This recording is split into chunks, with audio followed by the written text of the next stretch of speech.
ప్రార్థన చేసుకుందాం. జీవము గల దేవా, సర్వోన్నతుడా, నీ పాదాలకు వందనాలు.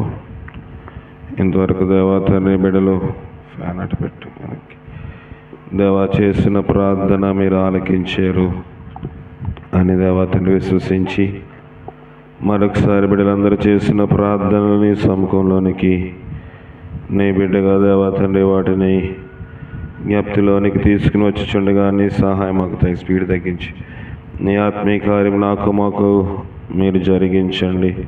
నీ మేలు చేత నింపి బలపరచండి.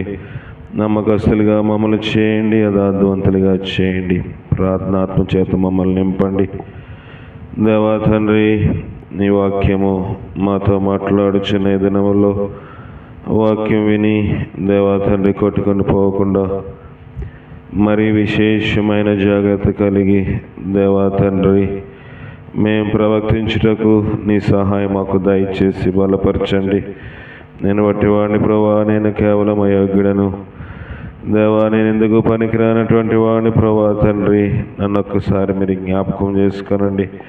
దేవా, నీ శక్తి నాకు దయచేయండి, నీ బలం నాకు దయచేయండి ప్రభా. నన్ను నమ్మకస్తుడిగా చేయండి ప్రభా.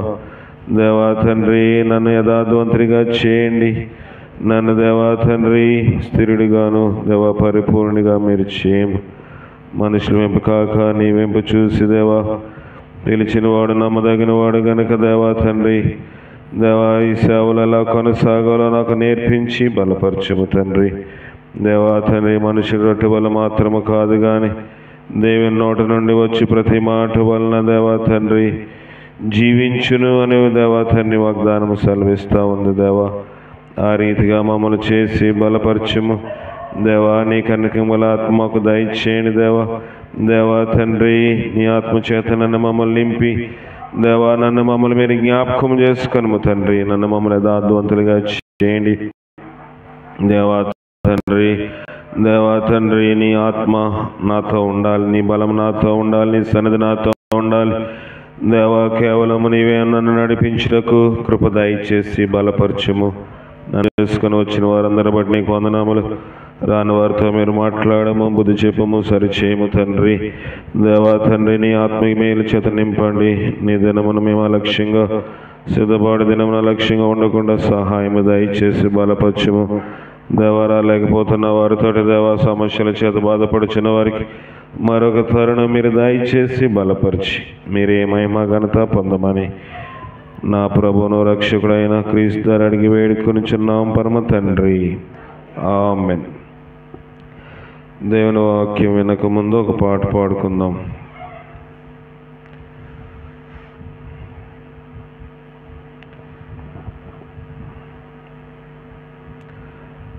రెండు 249 పాట. సువార్తను చాటింప సుసమయం ఇది. 249. సువార్తను చాటింప సుసమయం విధియేనో శ్రీ యేసుని నామములో ఎంతో మధురం మనకు సంతసమున సాగెదను. పురికొల్పుచు మనసులను సంతసమున సాగెదను. పురికొల్పుచు మనసులను సంకటములు ఏనైనా చనిపోవుటే మేలనుచు సంకటములు ఏనైనా చనిపోవుటే మేలనుచు సువార్తను చాటింప సుసమయం విధియేనో శ్రీ యేసుని నామములో ఎంతో మధురం సిలువను మోయచు భుజమున్ చేత సువార్తలముని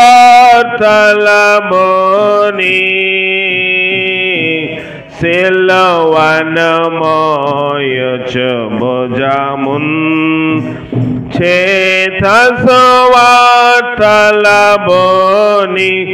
లోకమునకు చాటెదము ప్రశాంతండగు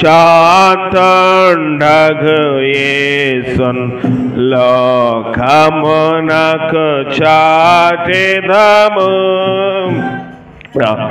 శాంతండగు యేసున్ సువార్తను చాటింప సమయం విధియేన శ్రీ యేసుని నామము ఎంత మధురం. ఆఖరి వచనం చిరునగవులతో మేము చిందింతుము రక్తమును చిరునగవులతో మేము చిందింతుము రక్తమును హృదయములు ప్రకాశించు మనసానందం విధియే హృదయములు ప్రకాశించు మనసానందం విధియే సువార్తను చాటింపం సమయం విధియేను శ్రీ యేసుని నామము ఎంతో మధురం మనకు. ప్రభువైన యేసుక్రీస్తు నామములో మీ అందరికీ వందనాలు. వాక్యం ఆయా ప్రాంతముల నుంచి సంఘముల నుంచి లైవ్లో వింటున్న వారికి ప్రత్యేకమైన వందనములు తెలియజేస్తూ ఉన్నాను. దేవుని వాక్యం చూసుకుందాము. యెషయా రాసిన గ్రంథము 64వ అధ్యాయము.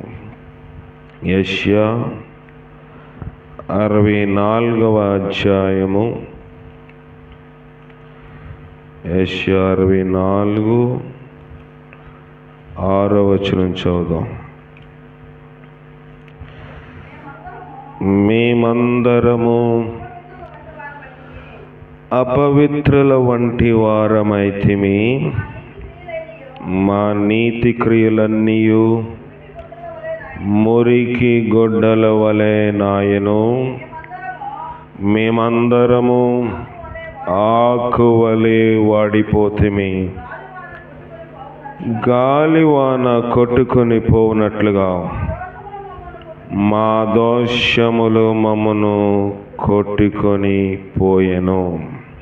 సరిపోతుందండి. మేమందరము అపవిత్రుల వంటి వారమైతిమి. యెషయా ప్రవచనాత్మకంగా ఈ మాటలు రాస్తా ఉన్నాడు.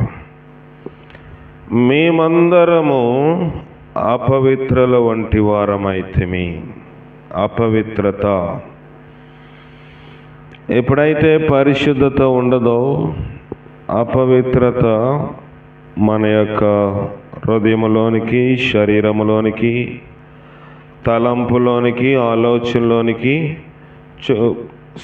ప్రవేశిస్తూ ఉంటుంది. మేమందరం అపవిత్రుల వంటి వారం అయిపోయాము. ఎందువల్ల అపవిత్రులమయ్యామంట? అక్కడ మా నీతి క్రియలన్నీ మురికి గొడ్డవలే ఆయను. నీతి క్రియలు జరిగించాము, కానీ ఇప్పుడు ఆ నీతి క్రియలు మాలో లేవు. కొన్నిసార్లు కొన్ని ఉద్యోగములు మనం చూసినప్పుడు బాల్యకాలము నుంచి 1వ తరగతి నుంచి ఉద్యోగం వచ్చే వరకు ఎంత చదవాలో చదివి ఉద్యోగం వచ్చిన తర్వాత ఎంతో సంతోషిస్తాం. కానీ ఉద్యోగం వచ్చిన తర్వాత ఉద్యోగం చేసేటప్పుడు ఏదైనా తప్పుడు పని చేస్తే, ఇప్పుడు మొదటిసారి అయితే ఏం చేస్తారంటే షోకాజ్ నోటీస్ ఇస్తారు. షోకాజ్ అంటే కారణము చూపించాలి ఎందుకు ఈ తప్పు చేసామో, షోకాజ్ నోటీస్ అంటారు. ఈ నోటీస్ ఇచ్చినప్పుడు అయ్యా నాకు తెలియక దీన్ని చేశాను గనుక పొరపాటు అయింది, లేకపోతే నా పై అధికారులు చెప్పారు, వారు చెప్పిన దాన్ని బట్టి నా తెలియక చేశాను, ఏదో ఒక కారణం చూపిస్తే మొదటిగా తెలియక చేసాము కాబట్టి క్షమాపణలోనికి వారిని తీసుకుని వచ్చి వారికి మళ్ళీ ఉద్యోగము చేసుకోవడానికి యోగ్యత అర్హత ఇస్తారు. రెండవసారి మళ్ళీ అదే తప్పు చేస్తే సస్పెండ్ చేస్తారు. సస్పెండ్ అంటే కొన్ని దినములు ఇంటికే పరిమితం చేసి ఉద్యోగం చేయడానికి అనుమతి లేకుండా సగము జీతం ఇచ్చి, ఈ సస్పెండ్ చేసిన కాలంలోని తాను చేసిన తప్పుల నిమిత్తమై పరితాపము చెంది మరొకసారి క్షమాపణ అడిగి మళ్ళీ ఉద్యోగంలో చేరడానికి అవకాశం ఉంటుంది. కొన్నిసార్లు సస్పెండ్ అయినప్పుడు కోర్టు వరకు పోతుంది ఆ యొక్క వ్యవహారం. అక్కడ కోర్టులో తేల్చుకొని ప్లీడర్ లేకపోతే అడ్వకేట్ దగ్గరికి వెళ్ళి మొత్తానికి దాని విషయమై కొంత ఉపశమనం పొందితే మళ్ళీ ఉద్యోగం తిరిగి ఇస్తారు. కానీ ఇంక్రిమెంట్ కట్ చేస్తారు.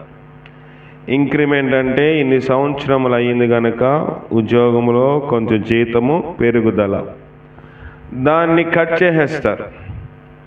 మూడోసారి తప్పు చేస్తే ఇంక క్షమాపణ ఉండదు, సస్పెన్షన్ కూడా ఉండదు, డిస్మిస్ చేస్తారు, ఉద్యోగంలో లేకుండా చేసేస్తారు.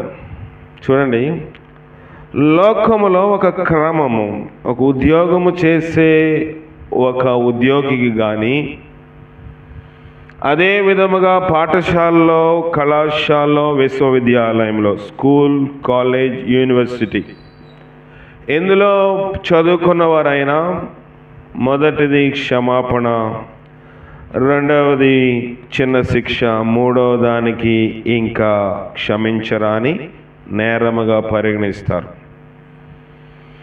ఇక్కడ యెషయా అదే చెప్తా ఉన్నాడు, మేమందరమును అపిత్రుల వంటి వారమయ్యాము, ఎందుకంటే మా నీతి క్రియలన్నీ మురికి గుడ్డ వలె అయిపోయాయి. నీతి క్రియలు ఎప్పుడైతే మురికి గుడ్డ అయిపోయాయో, నీతి కార్యములు ఎప్పుడైతే ఇతరులకు దోహదపడినట్లుగా లేవో ప్రయోజనం లేదు. ఇప్పుడు ఈ ఉద్యోగం పోయిన అతను, లేకపోతే కాలేజ్ నుంచి డిస్మిస్ అయిపోయిన విద్యార్థి, ఉద్యోగం పోగొట్టుకున్న వారికి మళ్ళీ తిరిగి ఉద్యోగం ఇస్తారా? ఇవ్వరు, ఛాన్స్ లేదు. అయ్యా నేను చదవలేదంటే చదివాము, ఫీజులు కట్టలేదంటే కట్టాము, ఇన్ని సంవత్సరములుగా నేను ప్రయాసపడ్డానా అంటే పడ్డాను, ఫీజు కట్టాము, ప్రయాసపడ్డాము, విద్యను అభ్యసించాము, ఎంట్రన్స్ టెస్టులు రాసాము, ఇంటర్వ్యూలో పాస్ అయ్యాము. ఇవన్నీ చేసినవన్నీ కూడా మురికి అయిపోయాయి కాబట్టి ఆ విద్యకు ఇంకా విలువ లేదు. భక్తి కూడా అంతే, ఆత్మీయ జీవితము కూడా అంతే. అందుకే ప్రభువాక్యము సెలవిస్తుంది, అంత్యము వరకు, అంతము వరకు సహించువాడే రక్షింపబడతాడు. దీంట్లో డౌట్ ఏమీ లేదు. కొంతకాలము భక్తి చేసావు, నేను కొంతకాలము సేవ చేసావు, కష్టం వచ్చినప్పుడు, ఇబ్బంది వచ్చినప్పుడు, ఇరుకు వచ్చినప్పుడు దేవుని సన్నిధి నేను ప్రక్కన పెట్టి నా సొంతవి నెతుక్కుంటే నేను శరీర సంబంధంగా ఆశీర్వాదం చూడలేను, ఆత్మ సంబంధంగా ఇంకా దేవుని దృష్టిలో నిలబడే యోగ్యత, అర్హత కొన్నాలో ఉండదు. చాలామంది బైబిల్లో మనం చూస్తూ ఉన్నాము, కార్యారంభము కంటే కార్యాంతము మేలు. మేలు రావాలంటే కార్యం ఆరంభించడం కాదు. భక్తి అనేది సీజనల్, అంటే ఏదో ఒక కాలంలో చేసేది కాదు. భక్తి అనేది ఇతరులకు చూపించేటట్లుగా చేసేది కాదు. గత ఆదివారం మనం విన్నాం, మీకు ఎంతమందికి సరిగా వినబడిందో లేదో, భయంకరమైన వర్షం అక్కడ ఉండింది. ఆ సమయంలో మరి వాక్యము అయినప్పటికీ కాస్ట్ చేసాము, కొంత డిస్టర్బెన్స్ ఉన్నప్పటికీ వినబడింది అనుకుంటున్నాం. అక్కడ వాక్యం వినబడి మనకి దేవుడు తను చేస్తున్న ప్రసంగంలో పలికిన మాట ఏంటంటే, మనుషులకు కనబడవల్లని మీరు చేయకూడదు. మనుషులకు కనబడవాలని చాలాసార్లు ప్రయాసపడతాం. అయ్యో నన్ను చూసి మనుషులు ఇంత భక్తి చేస్తున్నాడు, ఈమె ఇంత భక్తి చేస్తుందని మనుషులకు తెలియాలంటే ప్రభువు అన్నాడు, నువ్వు ప్రతిఫలము పొందవు. నీకు దానివల్ల నువ్వు భక్తి చేసి కూడా విలువ లేదు. నేనొక్కడే భక్తిపరుణ్ణి, నేనొక్కడే భక్తి గల స్త్రీని అని కొన్నిసార్లు సైతాను మన చెవి దగ్గరికి వచ్చి గుసగుసలాడి భక్తి ద్వారాగానే మన భక్తి జీవితంను నాశనం చేస్తాడు. భక్తి ద్వారాగానే భక్తి జీవితము నాశనం చేస్తూ ఉంటాడు. కనుక నీతి కార్యములన్నీ ఏమైపోయాయంట, మురికి గుడ్డ వలె అయిపోయాయి. ఉన్నాయా? లేవు. నీతి కార్యములన్నీ మురికి గుడ్డే. చేసినదంతయు వ్యర్థము. చేసిన భక్తి కార్యములు వ్యర్థము, పరిచర్య వ్యర్థము, బాప్తిస్మం వ్యర్థము, రక్షణ కార్యం వ్యర్థము, అన్నీ వ్యర్థమైపోయాయి.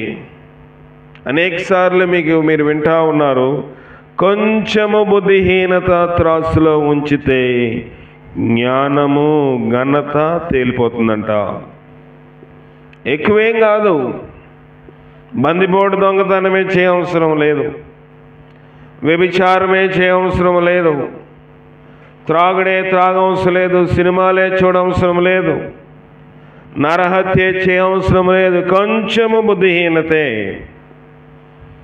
సైతాన్ని లోకం యొక్క సమస్యలు, ఈ లోకం యొక్క ఇబ్బందులు, ఇరుకులు పెద్దవిగా చూపిస్తాడు.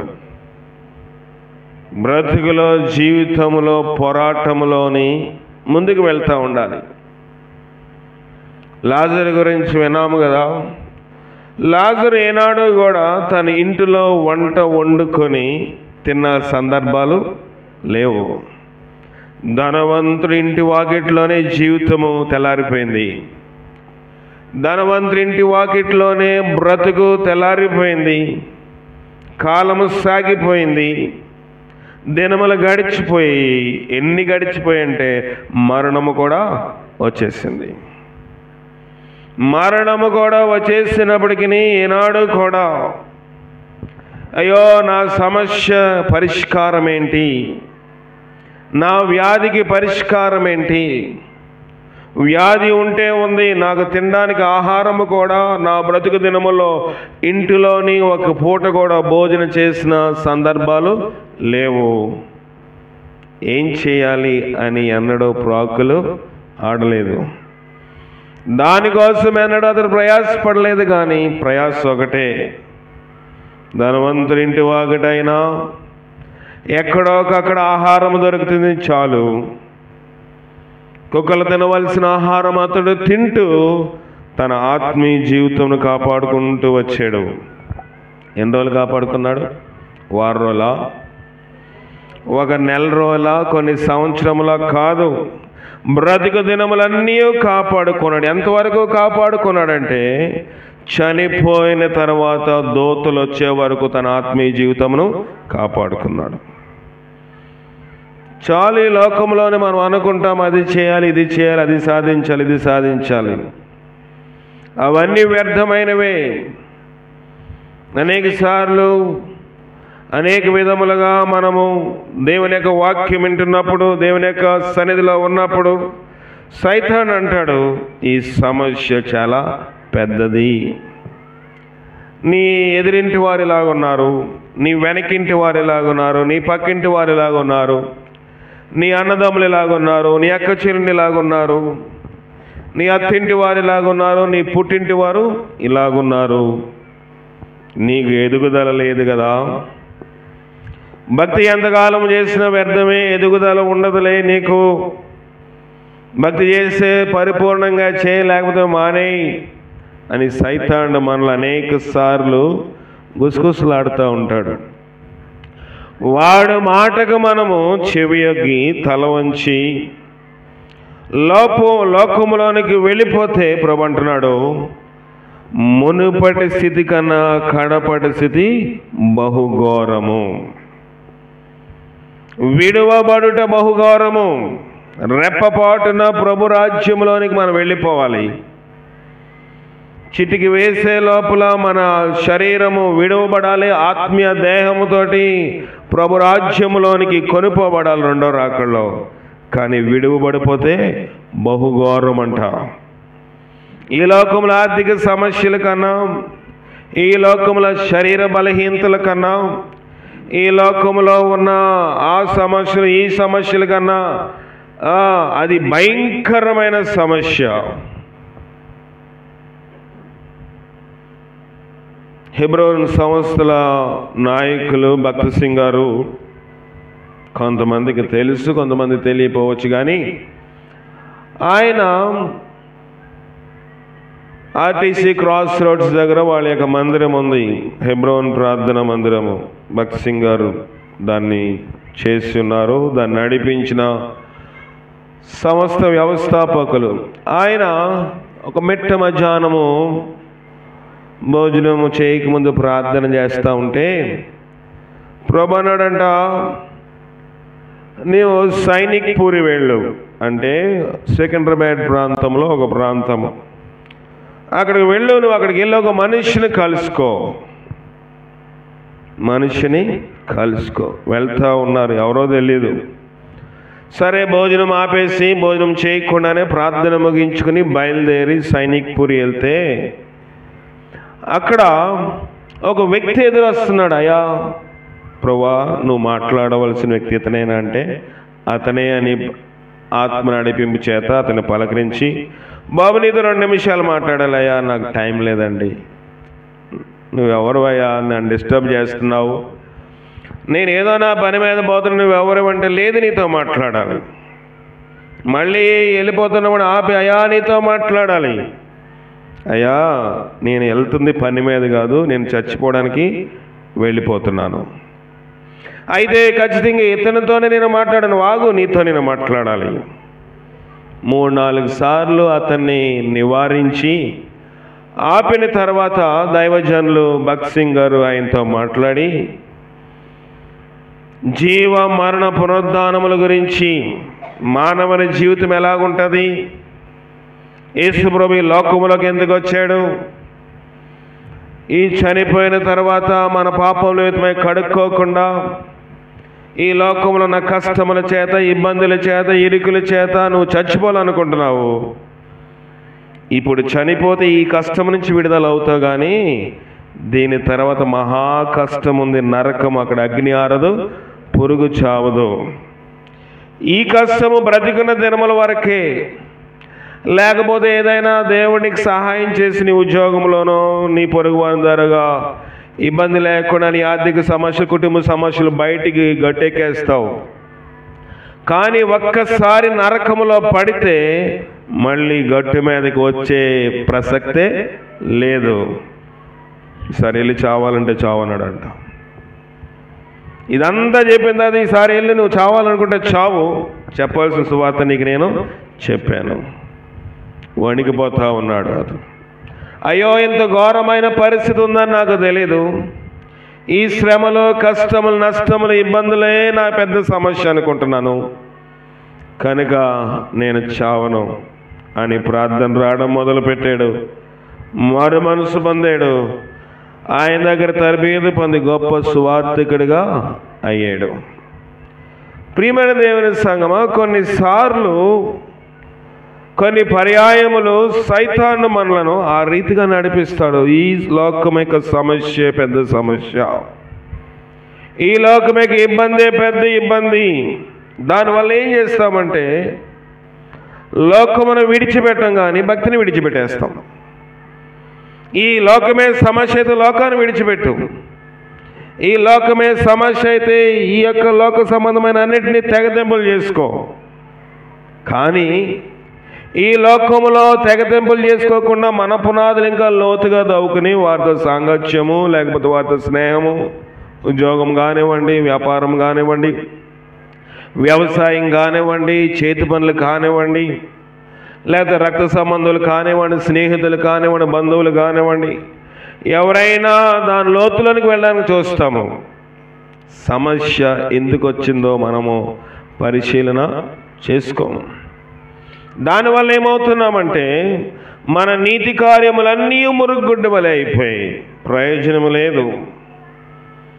నూతనంగా జన్మించబడ్డాం మనము, బాప్తిసం పొందిన మనము, ప్రభు పరిశుద్ధాత్మలోను దేవుని యొక్క దివ్య వాక్యములో పాలువారైన మనము ఒక్కసారి హృదయం కఠినమవడం ప్రారంభిస్తే అట్టి వారిని మారు మనసు పొందినట్లు మరలా నూతన పరచుట అసాధ్యం. అట్టి వారిని మారు మనసు పొందడానికి మరలా నూతన పరచుట అసాధ్యము. కీర్తనలు రాసిన గ్రంథం 11వ అధ్యాయము 3వ వచనము. కీర్తనలో 11:3. కీర్తన గ్రంథము 11వ అధ్యాయం 3వ వచనము. పునాదులు పాడైపోగా నీతిమంతులు ఏమి చేయగలరు? పునాది పాడైపోతే నీతిమంతులు కూడా ఏమీ చేయలేరు. సంఘము ఏమి చేయలేదు, దైవజనుడు కూడా ఏం చేయలేదు, సాక్షాత్తు దేవుడు కూడా ఏమీ చేయలేడు పునాది పాడైపోతే.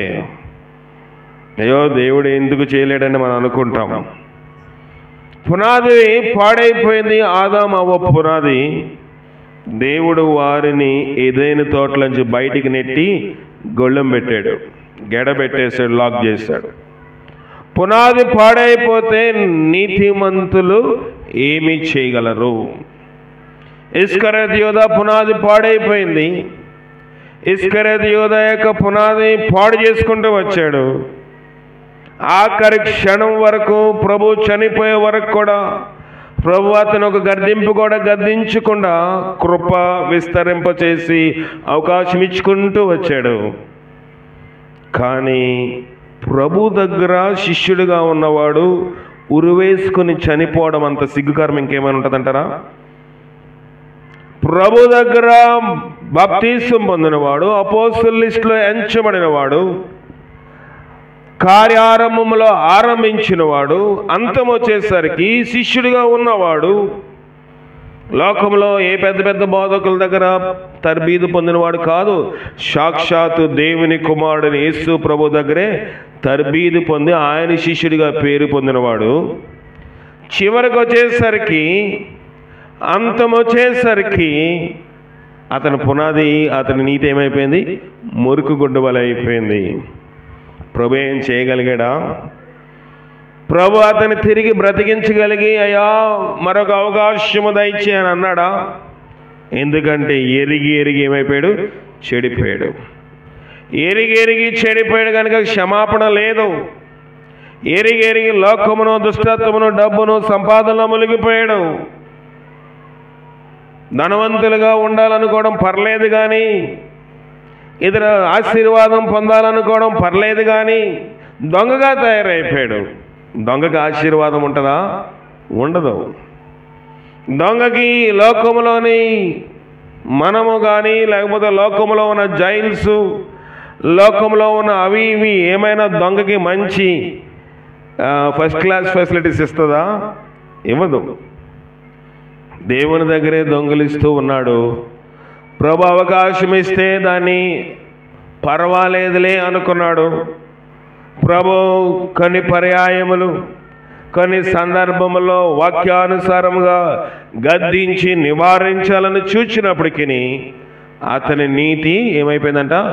మురికి గుడ్డ వల్ల అయిపోయింది కనుక మళ్ళీ ఉతకడానికి కూడా పనిచేయలేదు. కానీ ప్రధాన యాజకుని యొక్క శిష్యుడున్నాడు, అతడు సాక్షాత్ ప్రభుని చంపాలని వచ్చాడు. కానీ అతను తెలియకొచ్చాడు కనుక పేతురు అతని చెవి నరికితే అతన్ని ఏం చేశాడు? దేవుడు స్వస్థపరిచి ఆరోగ్యవంతుడిగా ఉంచాడు. దేవుని దగ్గర ఉన్నవాడికి శాపము, దేవుని దగ్గర లేకుండా బయటగా విరోధంగా ఉన్నవాడికి స్వస్థత, ఆశీర్వాదము. ఎందువల్లంటే నీతి ఏమైపోయింది? మురికిగుడ్డ. నీతి మురుగుగుడ్డ ఎప్పుడైతే అయిపోయిందో, పునాది పాడైపోయినప్పుడు నీతిమంతులు ఏమీ చేయలేరు. ప్రార్థన కాపాడేస్తుందిలే అనుకుంటాం కొన్నిసార్లు, ఓవర్ కాన్ఫిడెన్స్ అంటాం. పర్వాలేదులే, నేను ఏ పరిస్థితిని బట్టి పాపం చేశానో, నేను ఏ పరిస్థితిని బట్టి అతిక్రమం చేశానో, నేను ఏ పరిస్థితిని బట్టి దుష్కార్యంలో జీవిస్తున్నానో దేవుడికి తెలుసులే అనుకుంటే అది నీ బుద్ధిహీనత, నా బుద్ధిహీనత. పునాదులు పాడైపోగా నీతిమంతులు ఏమీ చేయలేరు. నీతి మురుగుగుడ్డ వలె అయిపోయింది కనుక ఏమైపోయామంట? మనమందరము ఆకువలే వాడిపోయాము. ఆకు వాడిపోయింది. ఆకు వాడిపోతే, ఎప్పుడైతే ఆకులు చెట్టు వాడిపోతాయో, వాడిపోవడం వేరు, ఎండిపోవడం వేరు. ఎండిపోవడం అంటే ఆ కాలం వచ్చినప్పుడు ఆకులు ఎండి కిందన రాలిపోతాయి.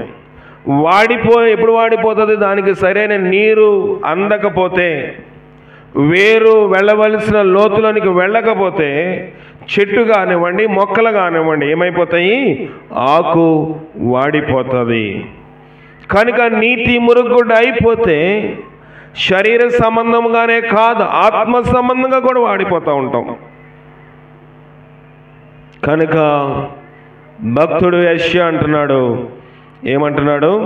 గాలి వాన కొట్టుకొని పోనట్లుగా మా దోషములు మమ్మను కొట్టుకొని ఎలా పోయేవాడంట? మనం ఎవరో మనల్ని తరవవసరం లేదు, ఎవరో మనలను విసర్జించే అవసరం లేదు, ఎవరో మనం తక్కువ చేయవసరం లేదు. మన దోషములే మనలను కొట్టుకొని పోయేటట్లుగా చేస్తున్నాయి. పాపములు కాదు, దోషములు. పాపములు అంటే రెండవ స్టేజ్, ఇంకా ఘోరము. ఇక్కడ దోషములే ఎక్కువైపోయాయి. దోషములు ఎక్కువైపోయాయి. పాపములు వేరు, దోషములు వేరు. దోషము మొదటి స్థితిలోనే, మొదటి స్థితి ఎక్కువ. మొదటి స్థితిలోనే ఎక్కువ దోషము, ఎక్కువ నేరము, ఎక్కువ అతిక్రమములు చేస్తూ ఉంటే అవి ఎంత భయంకరంగా తయారవుతాయంటే దేవుని సన్నిధిలో మనం ఉండకుండా తరుముతాయంట. రెండవదిగా పాతాళము, అగాధ కోపము మనలను నడిపించేటట్లుగా చేస్తాయి. పాతాళము, అగాధ కోపము, నీతి మురికి గుడ్డ వలె అయిపోతాయి. హబక్కూకు అన్నాడు, ప్రభువా నిన్ను గూర్చిన వార్త విని నేను భయపడుతున్నాను. భయం లేదు ఈ దినములో మనుషులకి. భయం పోయింది, భక్తి లేదు, ప్రార్థన లేదు, ఆత్మీయ జీవితం లేదు. దేవుని సన్నిధికి రావడం వెళ్ళడం అలవాటు అయిపోయింది. నాకు వాక్యం బోధించడం అలవాటు అయిపోయింది. ఈ అలవాటు సంబంధమైన క్రియల్లో ఉన్నాము కనుక దేవుని ఆశీర్వాదములు చూడలేకపోతా ఉన్నాము. ఏది? రివైవ్ అవుతున్నామా? ఉజ్జీవింపబడుతున్నామా? మళ్ళీ పునరుద్ధాన శక్తిని పొందగలుగుతున్నామా? అయా కొంతకాలం నేను చేశానండి, సరిపోదులే. నేను మారు మనసు పొందానండి, సరిపోదులే. నేను రక్షణ వాగ్దానం తీసుకున్నానండి, సరిపోదులే. మన తండ్రి మనకిచ్చిన ఆస్తి 1 ఎకరం భూమి కావచ్చు, అది మన పేరు మీద ఉంది, మంచిదే. ఎంతకాలం ఉంటుంది మన పేరు మీద? ఆ ఎకరం భూమి ఎంతకాలం ఉంటుంది? దాన్ని మనం సద్వినియోగము చేసినంత కాలం ఉంటుంది. మనం అప్పు చేసామనుకోండి, మనము ఆస్తికి మించి అప్పు చేస్తూ ఉన్నామనుకోండి, ఆ పొలము ఆ యొక్క స్థలము మన చేతిలో ఉంటుందా? ఉండదు. అప్పులు వాళ్ళు వచ్చి, బాబు నువ్వు ఇంత అప్పు చేసావు, నువ్వింత రుణపడి ఉన్నావు, కట్టమంటాయా? నాకు కట్టడానికి నా దగ్గర డబ్బులు లేవు. మనకేమైనా ఆస్తి ఉందా? ఖచ్చితంగా వెనకాతల బ్యాక్గ్రౌండ్ చేస్తారు.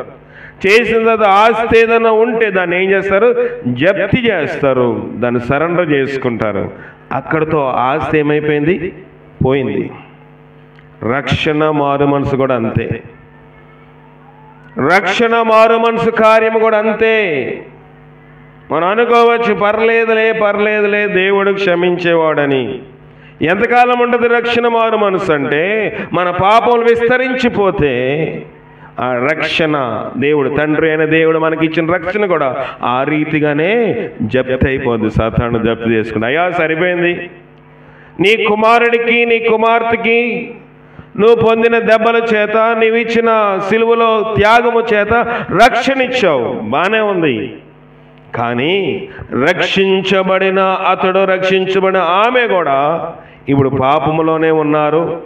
ఎంతవరకు పాపము చేశారంటే, ఆ లేక రక్షణ కార్యం మించి పాపం చేశారు కనుక ఇంకా అవి కడగబడ్డానికి మార్గము లేదు కనుక రక్షణని నేను జప్తి చేసుకుంటున్నాను, రక్షణ నేను సరెండర్ చేసుకుంటున్నాను.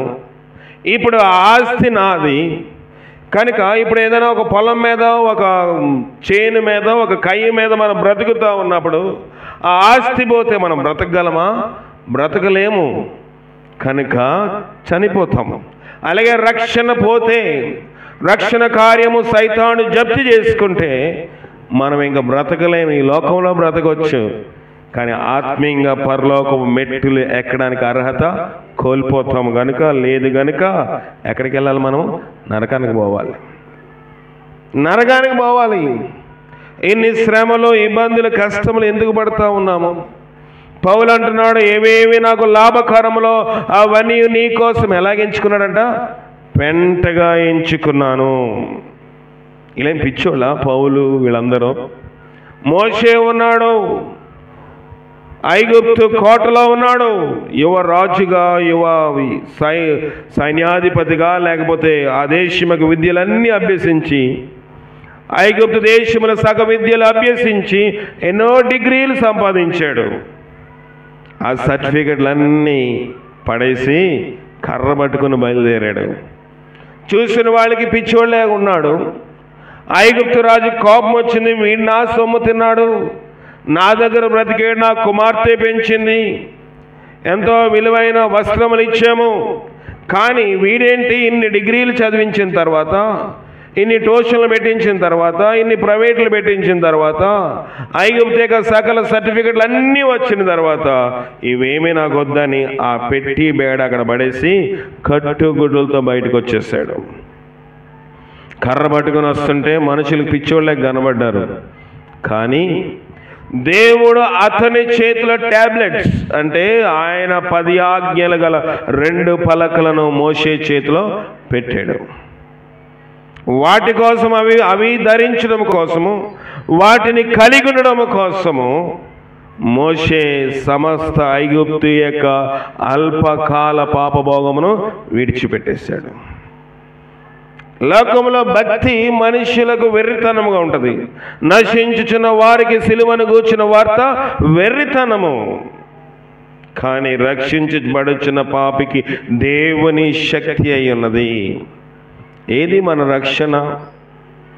ఏదో ఉదయపూరితమైన భక్తి, కొంతకాలం భక్తి సీజనల్గా చేసి, కొన్ని దినములు చేసి భక్తి చేయలేము అని మనం దాన్ని ప్రక్కన పెట్టేస్తే, భక్తి చేయలేమని దాన్ని తృణీకరించేస్తే, ఇష్టానుసారమైన మాటలు ఇతరులను దూషిస్తూ ఉంటే, ఇతరులకి సాయం చేయలేని పెదవులు, ఇతరులకు సాయం చేయలేని చేతులు కలిగి ఉంటే, ప్రేమ లేని వాడినైతే నేను వట్టివాడనే. గణగణలాడొచ్చు, నేను గట్టిగా మాట్లాడే వాక్యం చెప్పొచ్చు, కానీ నాలో ప్రేమ లేకపోతే, నాలో దేవుని యొక్క ప్రేమను బట్టి ఇతరులకు సహాయం చేసే గుణము లేకపోతే, ఇతరులకు మృదువుగా మాట్లాడే స్వభావం లేకపోతే, మృదువైన మాట కోపమును చల్లార్చును.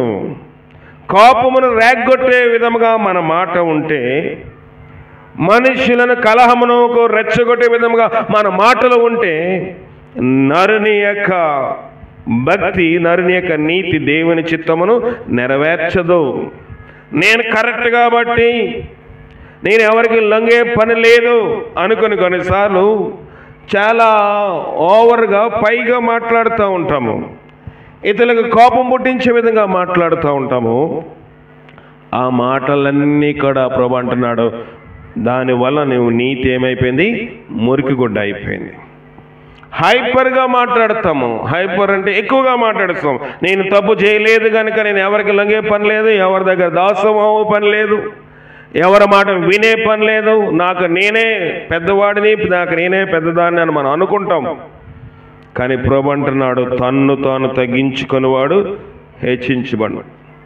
జడ్జిమెంట్ యొక్క శాలలోనికి, ఆ కోర్ట్యార్డ్లోనికి, ఆ యొక్క రాజుల మందిరంలోనికి ప్రభువుని తీసుకుని వచ్చినప్పుడు, ప్రభు మాట్లాడకపోతే, నోరు విప్పకపోతే తీర్పు అయిపోతుంది.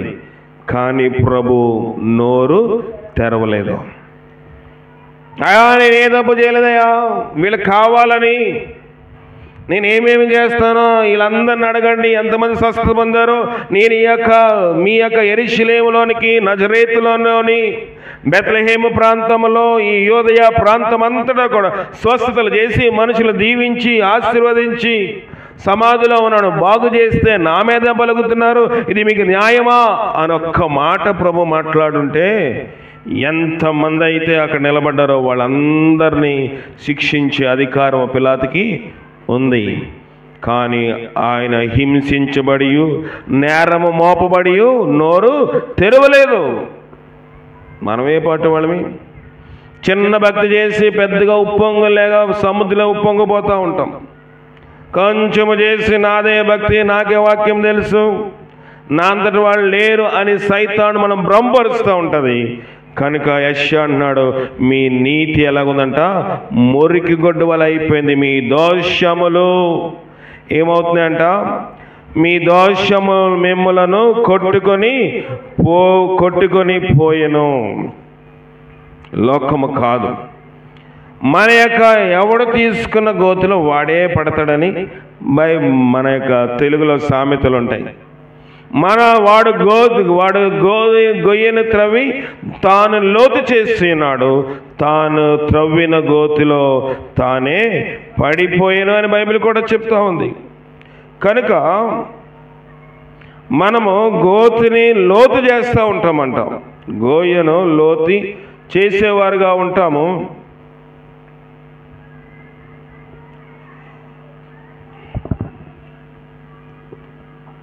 దేవుని వాక్యంలో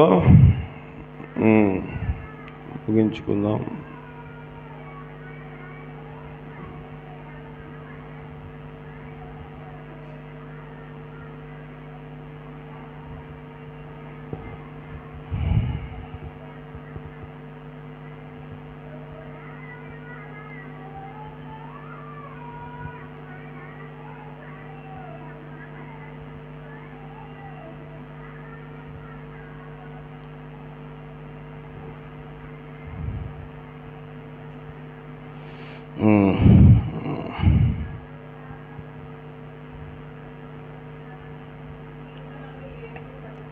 ఏడు 15వ వచనం.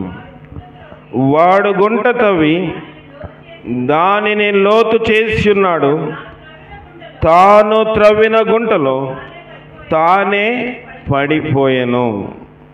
మనము ఇందాక మన దోషములు మనల్ని ఏం చేస్తున్నాయంట? కొట్టుకునే పోయేటట్లుగా చేస్తున్నాయి. ఇక్కడ గుంట ఎవరు లోతు చేశారంట? బయట వాళ్ళు కాదు, ఎదురోళ్ళు కాదు, పక్క వాళ్ళు కాదు, వెనక వాళ్ళు కాదు. తాను గుంట త్రవ్వి దాన్ని లోతు చేసి ఉన్నాడు, తాను తవ్విన గుంటలో తానే పడిపోయి ఏం చేశాడంట? వాడు తలంచిన చేటు వాడి నెత్తి మీదకే వచ్చెను. వాడు ఆలోచించిన బలాత్కారము వాడి నడినెత్తి మీదనే పడిపోతుంది.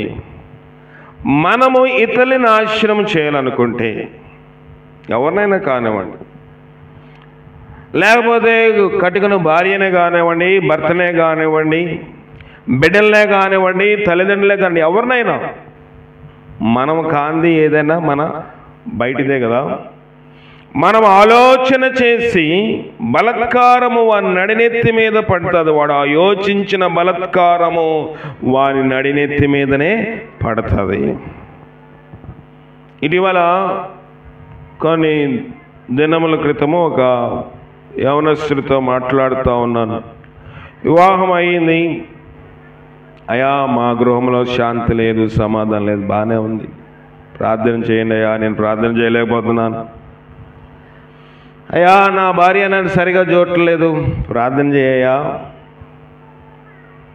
అయ్యా, ప్రార్థన చేస్తున్నాను. ఏం ప్రార్థన చేస్తున్నాను? ఏం ప్రార్థన చేస్తున్నారు? భార్యను తీసేసుకో, చనిపోతే. మరి భార్య చనిపోతే అలాంటి ప్రార్థన ఎందుకు చేస్తావు? ఆమె చనిపోతే మరి నీ బుడిన బిడ్డల సంగతి ఏంటి అంటే, ఆ యవనస్తుడు చెప్తున్న మాట బహు విచారకరమైనది. ఏంటంటే, ఆమె చనిపోతే ఇంకొకరిని వివాహం చేసుకుంటాను అంటే ప్రేమ ఏమీ హృదయంలో లేదు. సమస్య వచ్చినప్పుడు, ఇబ్బంది వచ్చినప్పుడు, అది భార్య వల్ల కావచ్చు, భర్త వల్ల కావచ్చు, తల్లిదండ్రుల వల్ల కావచ్చు, బిడ్డల వల్ల కావచ్చు, కుటుంబంలో కూర్చుని ప్రార్థించేవారితో ప్రార్థన చేయాలి. ప్రార్థన చేయలేని వారు సంఘము, సహవాసము, దైవజనులకు ప్రార్థన కోరాలి.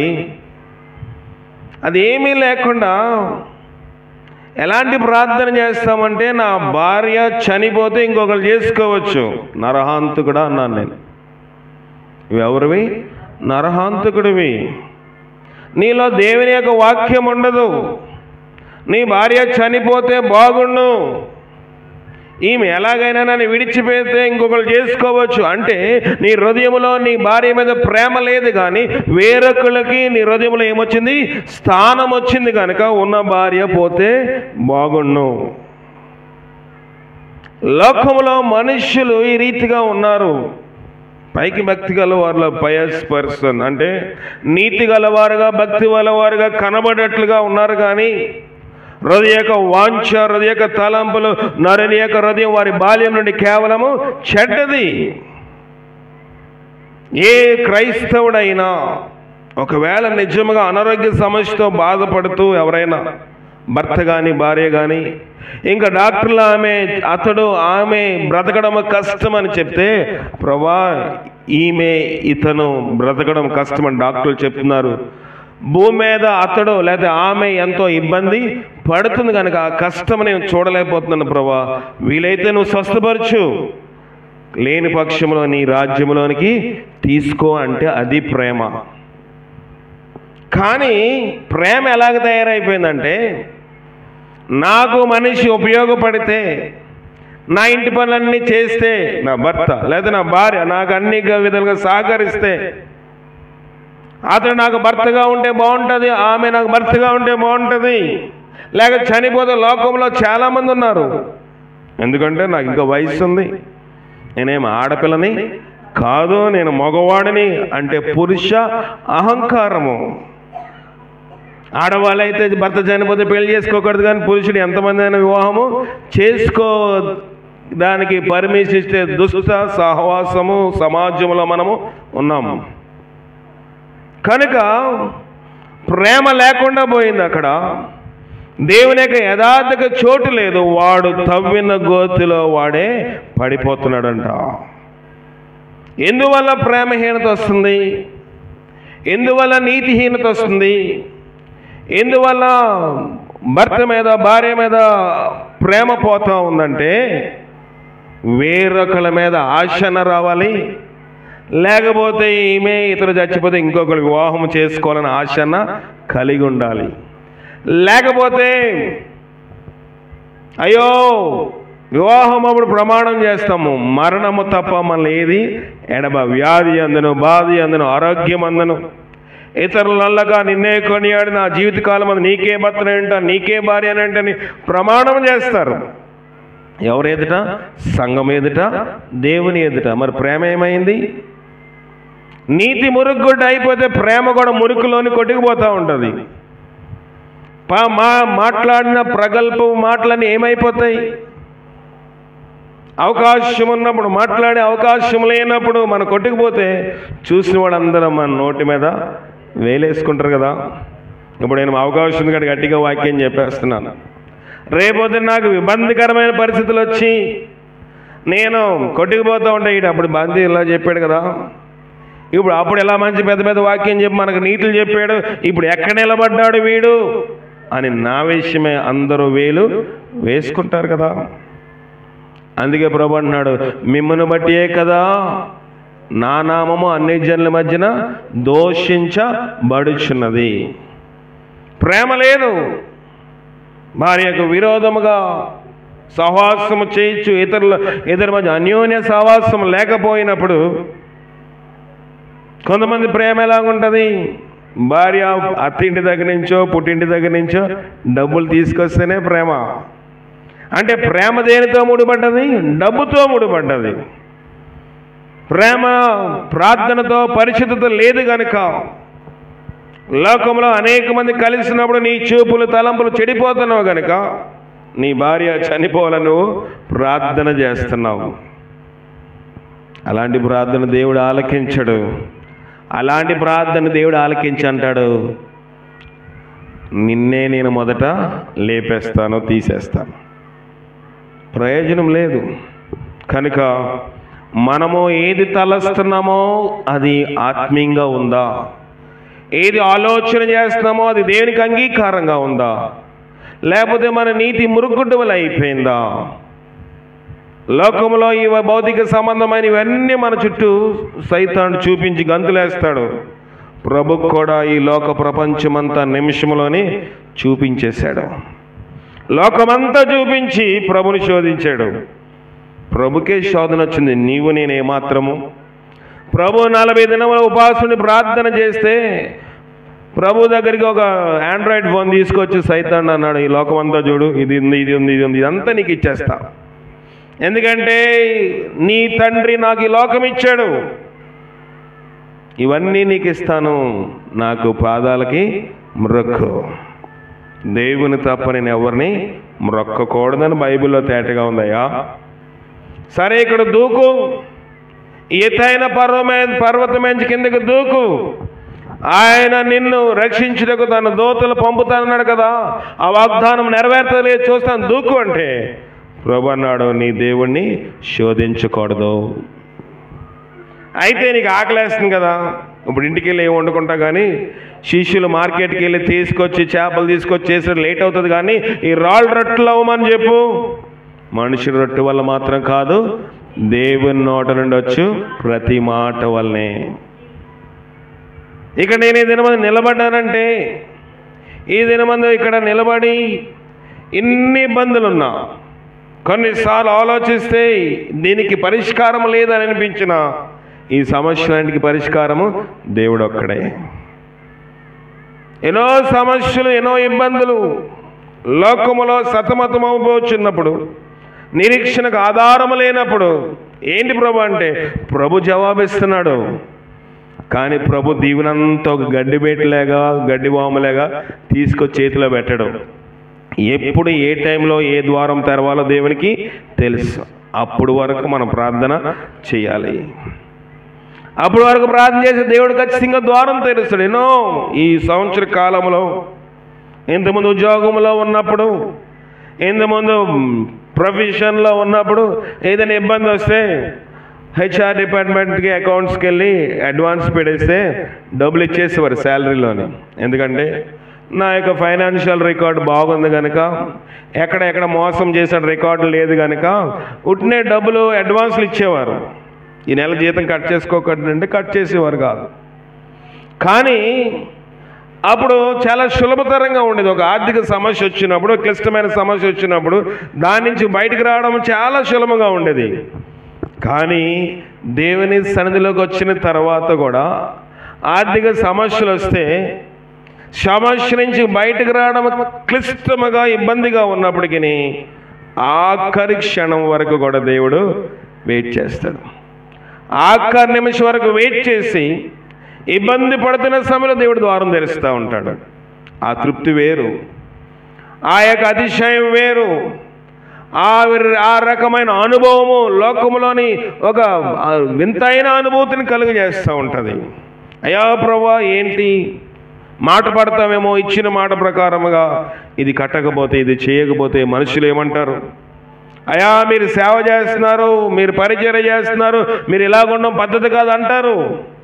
మమ్మల్ని బట్టి నీ నామం అవమానము పరచబడకూడదు. దేవుడు మార్గం తెరుస్తూ ఉన్నాడు. కంగారు పడుతూ ఉంటారు కుటుంబస్తులు. నేనైతే కంగారు పడ, ప్రభువా ఇది నీ పనిలో నేనున్నాను, లోకం పనిలో ఉన్నాను.